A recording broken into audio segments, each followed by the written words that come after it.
37-year-old Marcus Sullivan adjusted his blue sweater as he settled into seat 2A. The leather of the first-class cabin cooled against his back.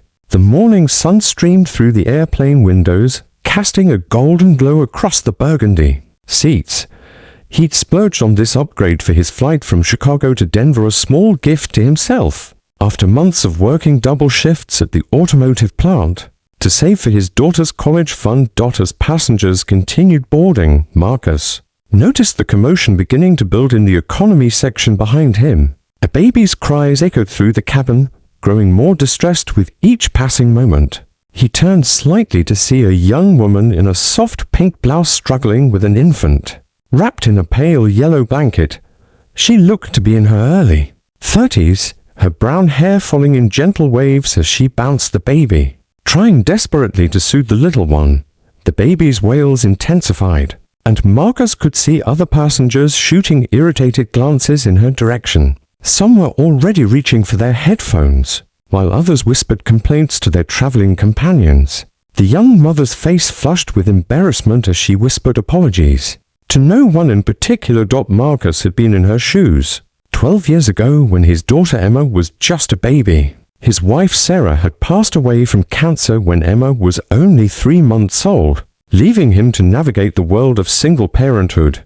He remembered those early flights, trying to visit Sarah's parents in Colorado when Emma would cry inconsolably, and he'd feel the weight of every passenger's judgment without hesitation. Marcus unbuckled his seatbelt and stood up. He made his way to the economy section, his work-calloused hands gentle as he approached the struggling mother.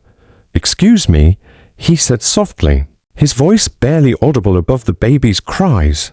"I couldn't help but notice you're having a tough time. Would you like to take my first-class seat? It might be more comfortable for you and the baby." The woman looked up, her eyes wide with surprise and gratitude. "Oh no, I couldn't possibly.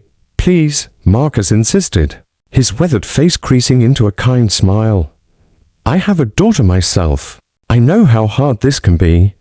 Her name was Isabella Martinez, though she went by Bella, and she was traveling alone with a 4-month-old son, Oliver. She'd been visiting her sister in Chicago after a difficult divorce and was returning home to Denver, where she worked as a regional manager for the airline, though Marcus had no way of knowing this. That would soon change everything. "Are you absolutely sure?" Bella asked, her voice trembling with emotion. "Completely sure," Marcus replied, already reaching for her carry-on bag. "Come on, let's get you both settled." As they made the switch, another passenger, an elderly businessman in seat 3B, observed the exchange with quiet admiration. When Marcus headed toward Bella's original seat in row 27, the gentleman stood up. "Young man," he called out, his voice carrying the authority of someone accustomed to being heard. "That was one of the kindest things I've seen in 40 years of flying. Please, take my seat here in first class, I insist." Marcus tried to decline, but the businessman, introducing himself as Henry Patterson, wouldn't hear of it. "I'm 72 years old and I've learned that kindness should be rewarded, not punished. Besides, I have a book that needs finishing, and I can do that just as well a few rows back." And so Marcus found himself back in first class, now in seat 3B, directly across the aisle from Bella and baby Oliver. The change of environment worked like magic. The quieter cabin, the more spacious seating, and the softer lighting seemed to calm the infant almost immediately. Oliver's cries faded to gentle coos, and soon he was sleeping peacefully in his mother's arms. "Thank you," Bella whispered to Marcus, tears glistening in her eyes. "You have no idea what this means to me." Marcus settled into his new seat, watching as the tension melted from Bella's shoulders. "We all need help sometimes," he said simply. "When my daughter was Oliver's age, I was flying alone with her quite a bit. I remember praying someone would show me the same kindness." As the plane reached cruising altitude, Marcus and Bella began to talk. She learned about his work at the automotive plant, his pride in his daughter Emma, who was now starting her senior year of high school, and his dreams of maybe opening his own small repair shop someday. Marcus learned about Bella's recent divorce, her struggle to balance work and motherhood, and her gratitude for family who supported her during difficult times. "What kind of work do you do?"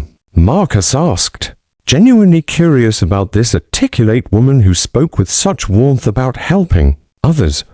"I work for the airline, actually," Bella said with a small smile. "I'm in management regional operations." Marcus nodded politely, assuming she meant something like customer service or scheduling. He had no idea that Isabella Martinez was actually the regional vice president for Mountain West Airlines, overseeing operations across 7 states and directly reporting to the company's board of directors. The flight continued smoothly, with Oliver sleeping peacefully and Bella finally able to relax. She found herself drawn to Marcus's quiet strength, his genuine nature, and the way he spoke about his daughter with such obvious love and pride. Here was a man who worked with his hands, who knew the value of an honest day's work, and who had sacrificed his own comfort for a stranger without a second thought. As they began their descent into Denver, Bella made a decision that would surprise even herself. "Marcus," she said, pulling out her business card, "I want to give you something." He looked at the card, reading it twice before the words fully registered. "Isabella Martinez, Regional Vice President, Mountain West Airlines." You're the vice president," he stammered. Bella smiled at his surprise. "I've been watching how you interact with people, how you talk about your work, your daughter, your dreams. We need people like you in our company. People who understand service, who care about others, who lead by example." She leaned forward slightly, Oliver still sleeping contentedly in her arms. "We have an opening for a regional maintenance supervisor position. It comes with a significant salary increase, full benefits and tuition assistance for Emma's college. But more than that, it's a chance to work for a company that values the same things you do, taking care of people." Marcus stared at the card, hardly believing what he was hearing. "But I don't have a college degree. I've been working with my hands my whole life. Some of the best leaders I know learned their skills on the factory floor, not in the classroom," Bella interrupted gently. "Your experience, your work ethic, and most importantly, your character, that's what we need." As the plane touched down in Denver, Marcus felt as though his entire life had shifted in the span of a 3-hour flight. The job offer was real, the opportunity genuine, and it had all started with a simple act of kindness, giving up his seat to help a struggling mother. 6 months later, Marcus stood in his new office at Denver International Airport, looking out at the planes arriving and departing. The maintenance supervisor position had exceeded every expectation. Not only was he earning more than he'd ever imagined possible, but he was also leading a team of dedicated professionals who kept the airline's fleet safe. And operational. Emma had received her acceptance letter to Colorado State University, with her tuition covered by the company's education benefits program. She often told her friends about the day her father's kindness on an airplane changed their entire lives, though she always insisted the real change had happened in his heart years earlier, when he'd learned what it meant to be both strong and gentle. Bella had become more than a colleague, she'd become a dear friend. She and Oliver often joined Marcus and Emma for Sunday dinners, their laughter filling the modest house that Marcus was now able to call truly his own. Sometimes life's greatest gifts come disguised as ordinary moments of choosing to care for someone else. On quiet evenings, Marcus would think back to that morning flight, remembering the businessman Henry Patterson who had insisted on rewarding kindness with kindness. He'd learned that Mr. Patterson was the retired CEO of a major manufacturing company, a man who had built his fortune on the principle that good people deserve good things. The airline had featured Marcus's story in their company newsletter, not because of the promotion he'd received, but because of the reminder that simple human decency still mattered in a world that often seemed to have forgotten such values. Letters poured in from employees across the company, sharing their own stories of small kindnesses that had made big differences. Marcus kept Bella's original business card framed on his desk, not as a trophy but as a reminder. It reminded him that we never know who we're sitting next to, what battles they're fighting, or how a simple gesture might change everything. It reminded him that the best investments we make are not in stocks or bonds, but in the welfare of other human beings. Sometimes, when he saw parents struggling with young children in the airport, Marcus would quietly arrange for them to receive upgrades or special assistance. He never took credit for these gestures, preferring to let kindness spread anonymously, the way goodness should. And on those occasions when Oliver, now an energetic toddler, would run through the maintenance bay calling out Uncle Marcus, he was reminded that families come in all shapes and sizes, and that love multiplies when we choose to share it freely. The blue sweater still hung in his closet, carefully maintained and occasionally worn on special occasions. It had become a symbol of the day everything changed, not because of luck or coincidence, but because one person chose to see another person's need and respond with generosity.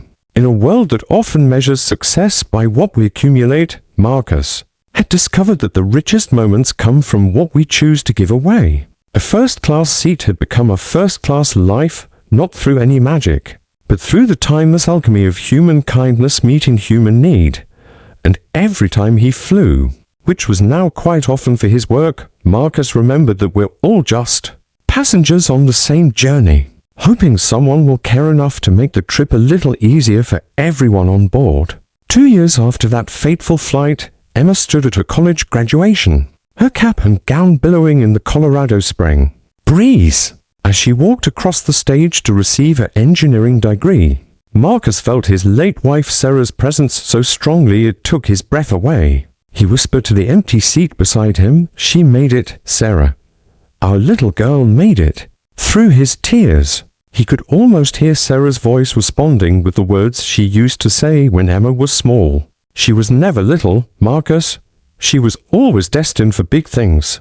The scholarship that had made Emma's education possible. The stable home that had given her confidence to dream. The example of kindness that had shaped her character, it all traced back to that moment, when he'd chosen to help a struggling mother on an airplane.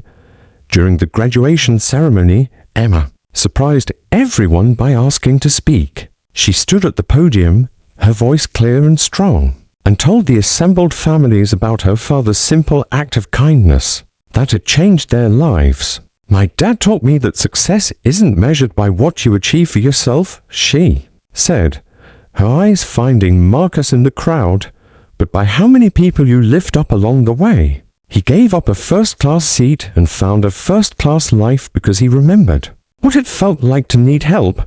There wasn't a dry eye in the audience, and Marcus felt his heart might burst with pride and love. That evening, at Emma's graduation party, Bella stood to make a toast. Oliver, now a chattering 3-year-old, sat on Marcus's lap playing with his tie while the adults shared stories and laughter. "Marcus," Bella said, raising her glass, "you saved us that day on the airplane, but you probably don't realize how much I was at the lowest point of my life, recently divorced, exhausted, feeling like I was failing at everything. Your kindness reminded me that there were still good people in the world, that humanity hadn't disappeared. You gave me hope when I desperately needed it." She paused, her voice thick with emotion. "Oliver will grow up knowing Uncle Marcus, knowing that real heroes don't wear capes, they wear blue sweaters and have kind hearts." The following month, Marcus received a letter that would touch him more deeply than any promotion or recognition ever could.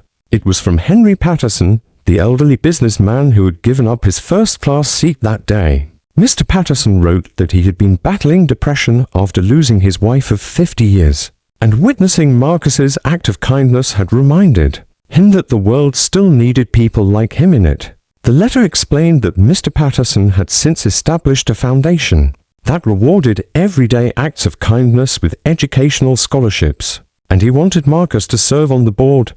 "Your simple gesture created ripples that are still spreading," the letter concluded. "My mother would have loved to meet you. She always said that angels don't always have wings, sometimes they just have good hearts, and the courage to act on them." On quiet Sunday mornings, when Marcus sat in his garden with his coffee and watched Emma help Oliver chase butterflies through the flowers, he often thought about the mysterious ways life unfolds. His small apartment had grown into a warm home, filled with laughter and love.